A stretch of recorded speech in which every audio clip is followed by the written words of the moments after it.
The book of Job is about a man named Job who underwent great suffering. His name literally means persecuted or hated in the Hebrew language. It's the 18th book in the Old Testament, and even though the author is unknown, it was most likely written by Moses in a series of poetic speeches. It takes place sometime during the patriarchs between Noah and Moses, which is why we're reading it right now in chronological order.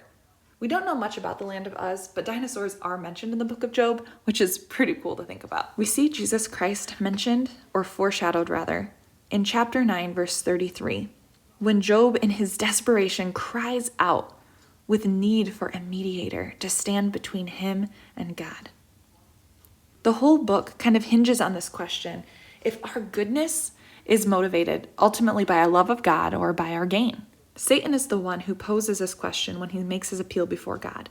God, in his sovereignty, allows Satan to cause Job suffering, and then we see friends offering up their comfort and their bad advice. Job begins to question God. Why is this happening to him? And in return, God questions him and humbles him. Who are we to ask the Almighty God to give an account for everything he does? Because the answer is that even the righteous suffer, and we won't always understand why.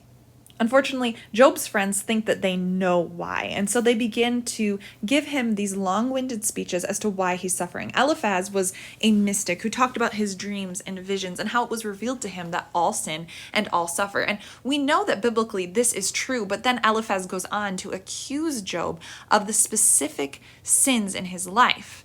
And he talks about God's character as if God is uncaring, which is perhaps Eliphaz's biggest problem. We have Bildad, whose name is definitely easier to pronounce. He was a traditionalist who looked at the wisdom of his forefathers. And the truth he had to share is that it's never too late to make things right before God, but he lumped Job in with the fate of the wicked, believing that there was something he did to deserve this. Next, we have Zophar. Again, not sure how to pronounce it, but he was the hot-headed one. He did not believe that Job was innocent. He thought that if you're good, you're rewarded, and if you sin, you suffer.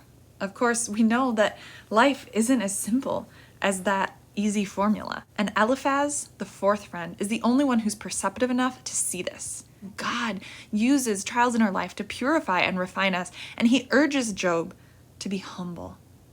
Despite whether we're guilty of sin or not, whether we deserve the bad things that are coming our way or not, we need to be humble. We cannot demand an answer from God.